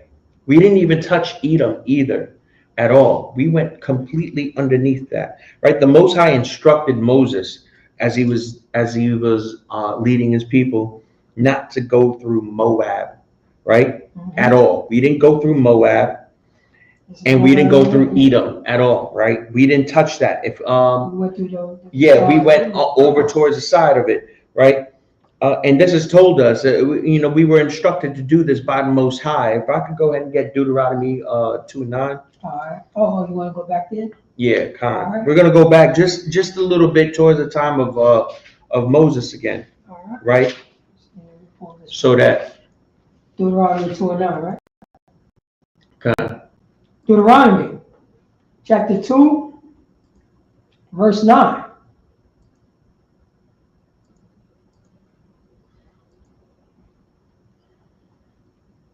And the Most High said unto me, distress not the Moabites. All right, so now Moses is talking here, and he's saying that the Most High told him, distress not the Moabites. Don't bother the Moabites at all. Don't do anything to them, right? Go ahead, sir. Neither content with them. Neither contend. Don't have an exchange of words. Don't talk to them, right? Don't stay away from them, right? Continue on. Come content with them in battle, for I will not give thee of their land for a possession. So I won't give you that land of Moab as a possession. So where did the Ammonite king say that we took their land and said, yeah, y'all took my land, the land of the Moabites, right? That's rightfully mine. No, we didn't touch no Moabite land. The Most High told us during the time of Moses, mind you, this is 300 years in the future that Jephthah is saying this to the Ammonite king, right? No. 300 years ago, Moses instructed us not to touch the Moabite land at all, right? We went around Edom and we went around Moab and we went into Jahaz in the land of the Amorites, not the land of the Moabites, right? And set up camp there. The battle up for that land, remember, as I said back in Numbers 21 and 23, the Amorites, the battle of the Amorites took place in Jahaz. But the king of Ammon is saying, nah, that land belongs to me. It don't belong to him. So now let's go back to Judges. So let's go forward rather towards Judges again. What's going on? Oh, it's like, yeah, I gotta finish this scripture off because what you dropped into it, we gotta finish that. Go ahead. You know what I'm saying? Because this is the nail in the coffin right here.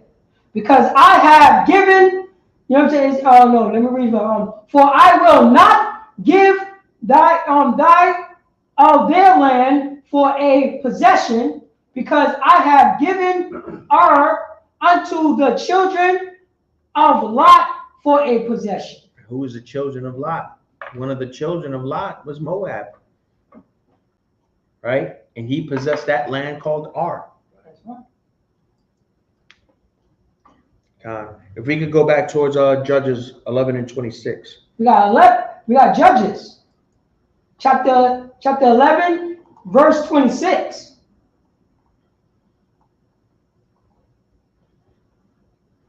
While Israel dwelt in Heshbon, in her town, and in Aria, in her towns, and in all the cities that be along by the coast of Arnon. 300 years. All right. So now, if Jephthah is telling them, it's like Jephthah's like, we've been here for 300 years. Continue on. Why therefore did ye not recover them within that time? So why did you come and claim that you had 300 years? You had 300 years. Why didn't you go ahead and claim that land later on, like at any of that time at all, right? Now, mind you, the book of Judges takes place 300 years after Moses conquered that land, right? This land has long been established as Israelite territory.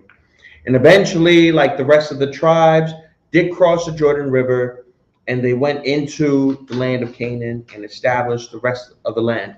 If I could go ahead and get a map, that map right there. Blow it up. Okay. No, not that one.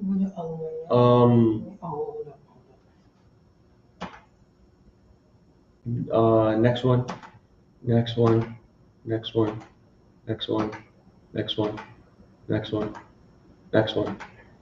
Oh, that was it. Then it's probably one of the first ones. Then continue back. One more. That's it. Yeah, that's it. Yeah, that's it. Oh, that's it? Yeah, that was it right there. All right. But you can go ahead and look it up. Yeah. No, I'm gonna make it small so maybe you can recognize it when it's smaller. No, yeah, it's a map that it's a fully established map of the land of Israel and where each tribe gets their own inheritance. This one isn't it. This is before, that was before the occupation.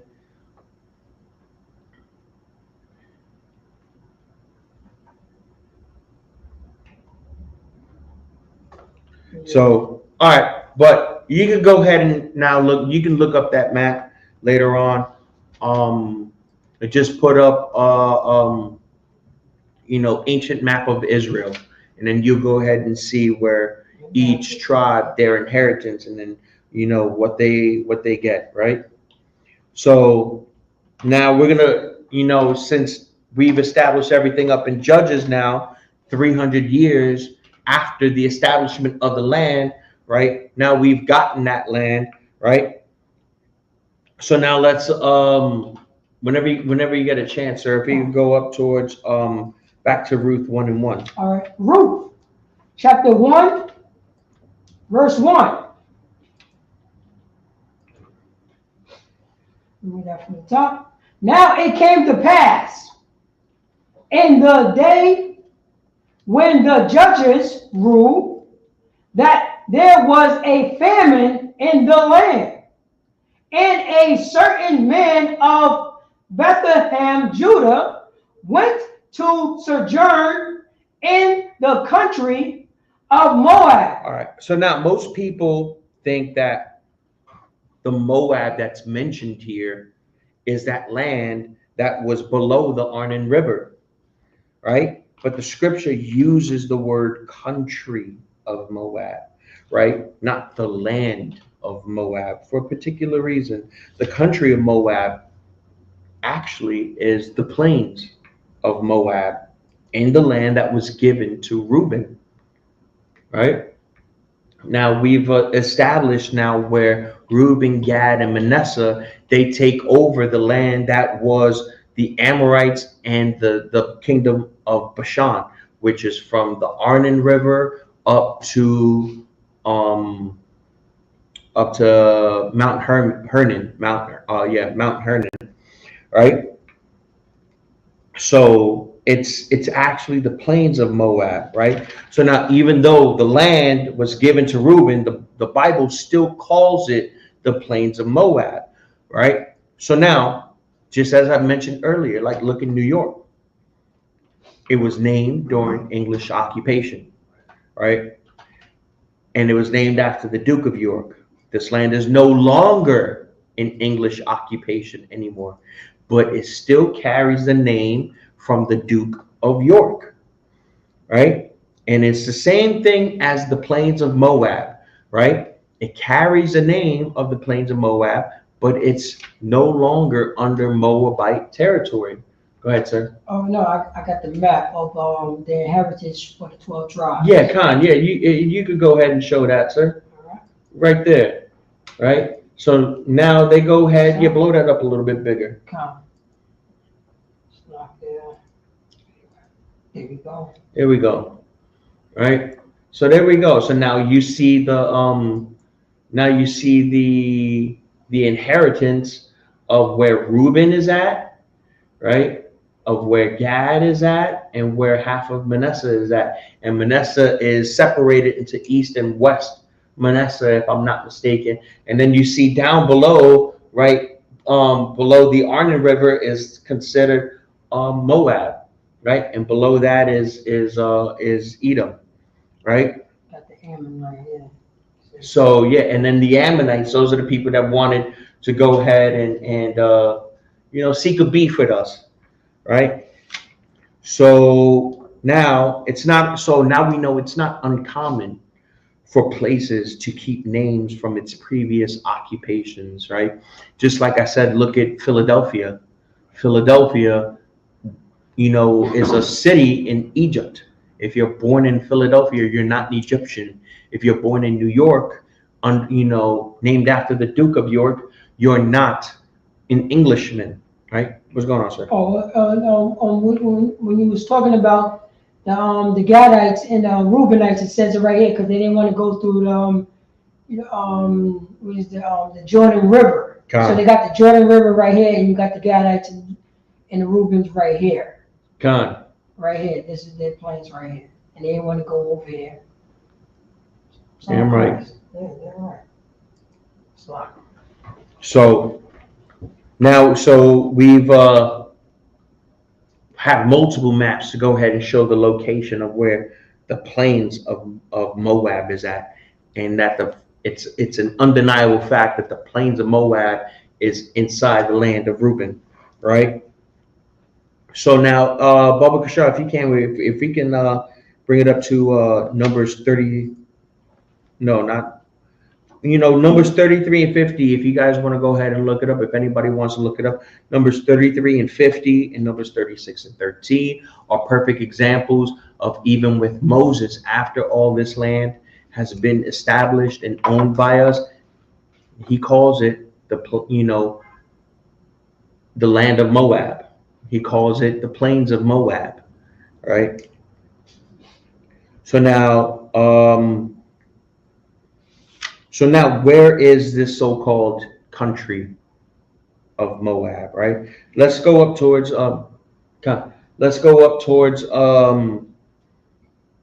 Numbers 21 and 17, Baba Kashal.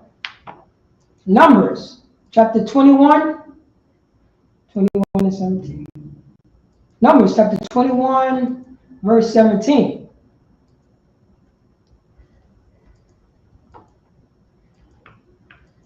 And we're gonna read down to verse 20. All right, verse 20. Gone. 17. Numbers chapter 21, verse 17.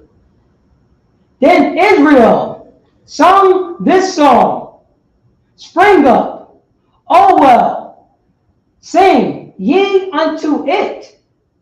Verse 18. The prince dig the well.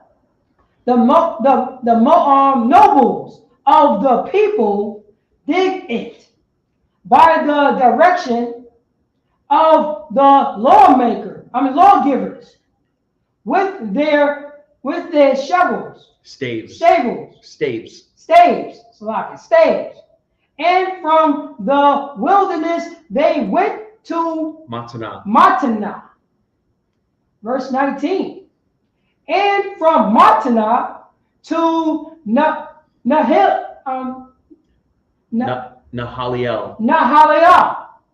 And from Nahaliel to Bamoth. Verse 20.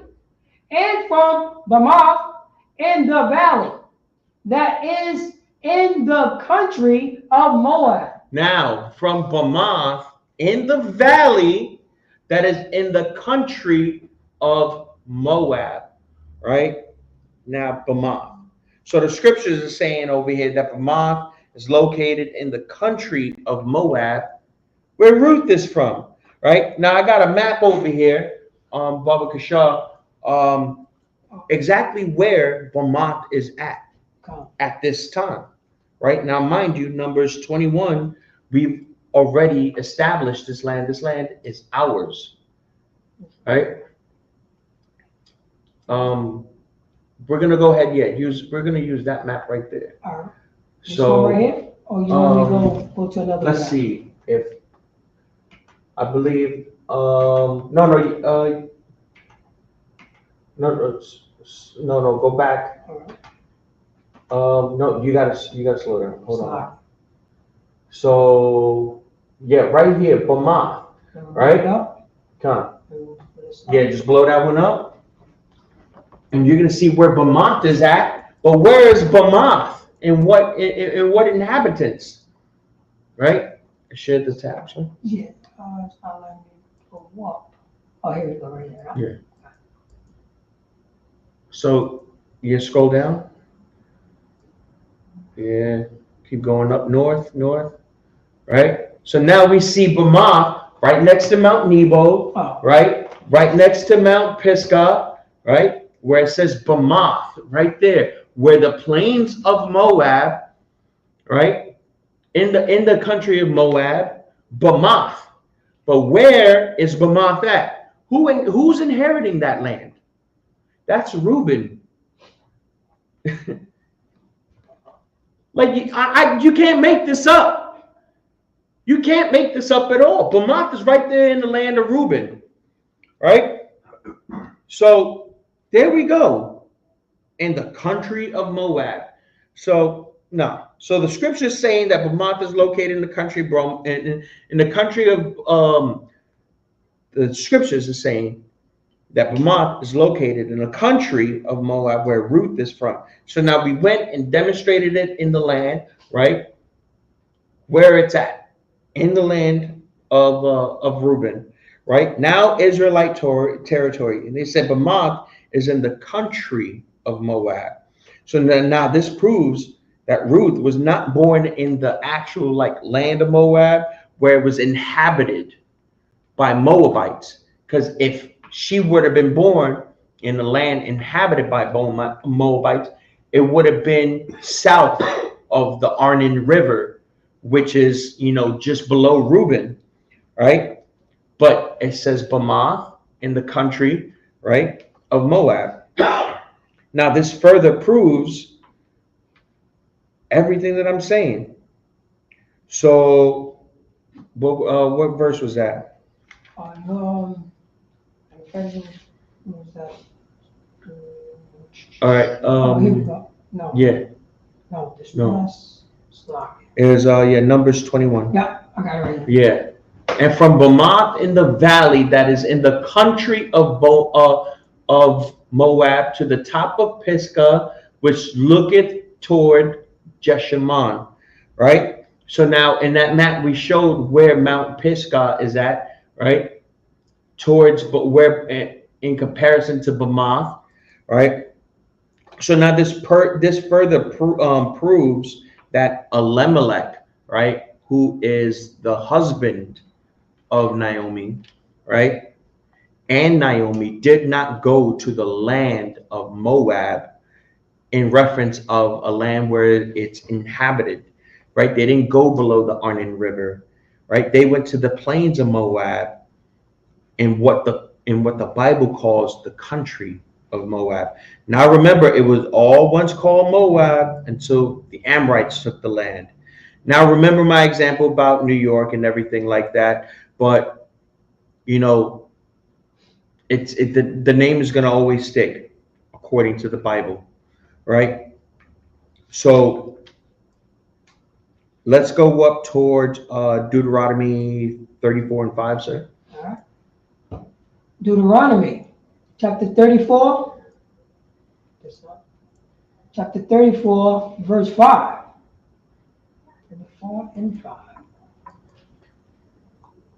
We're going to go ahead and show where Moses died at. Deuteronomy chapter 34, verse 5. So Moses, the servant of the Most High, died there in the land of Moab, according to the word of the Most High.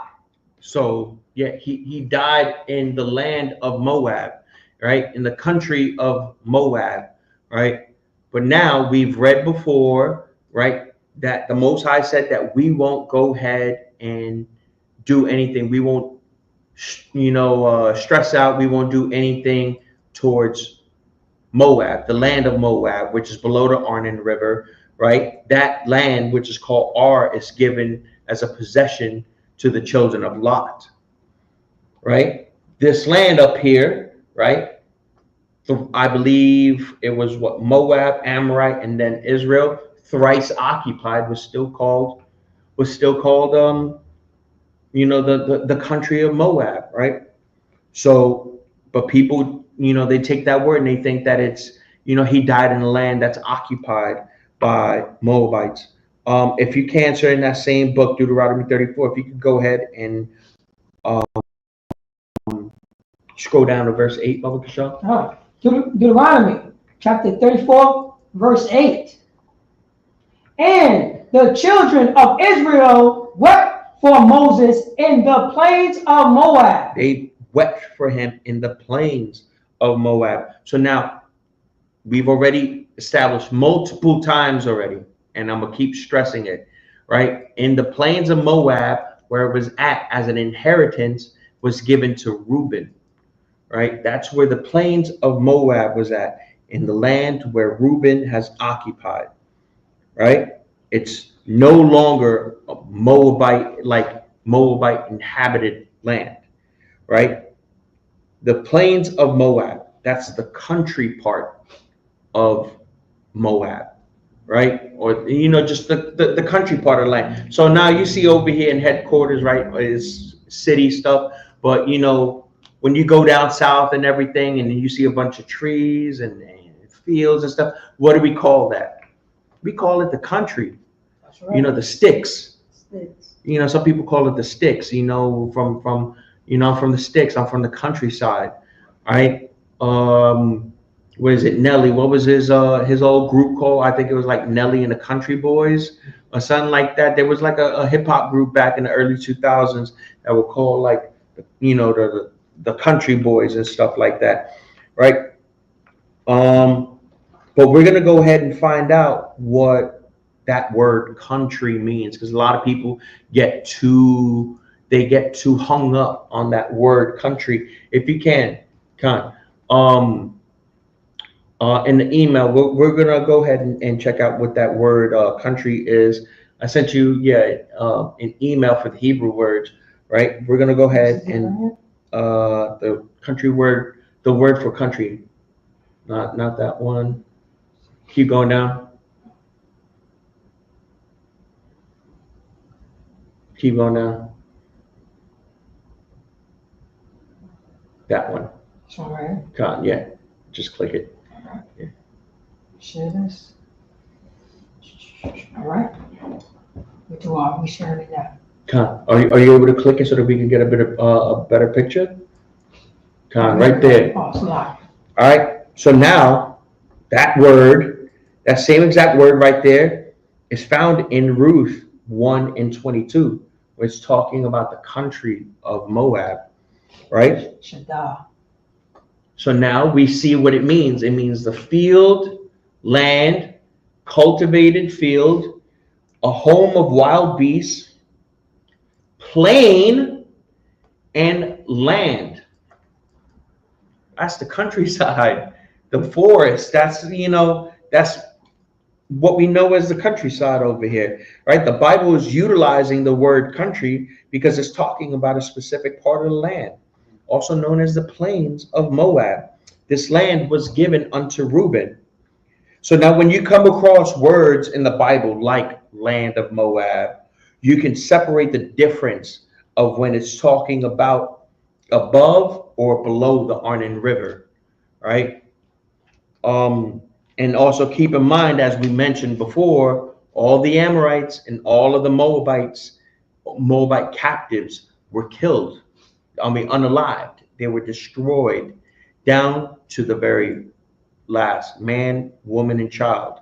There were no Moabites in the plains of Moab. And I'm gonna go ahead and close it out real quick. Ruth was born in the plains of Moab. We definitely got to do a part 2. You were absolutely right, sir. I thought I could blast through this in a single day, and I couldn't. All right. So yeah, all of the Amorites and the Moabites were killed off, down to every man, woman, and child, and there were no Moabites at all in the plains of Moab. Ruth was born in the plains of Moab during the time of the judges, and for 300 years it has been Israelite territory all the way up into the time of her birth. Tune in next week, right? Next Monday, we're going to go ahead and do part 2 of this. We're going to go ahead and break down more of the Hebrew that people get confused with, right? We're going to break down more of the Hebrew. We're going to go ahead and break down more of Ruth. We're going to hone in a whole lot more into the time of Ruth and into the things of Ruth. And we're going to discuss all of the questions that the scoffers and the Christian churches, that say that Ruth was, in an alternative lifestyle and everything like that, and the other, Israelite groups that say she's a Moabite. We're going to go ahead and discuss those things. Her being called a Moabitess, you know, or daughter of Moab, or woman of Moab. We're going to separate those two, you know, next week in class. All right. And with that, I'm going to go ahead and pass the class off to Officer Parakazad. Clap it up for the class. ISUPK security announcements.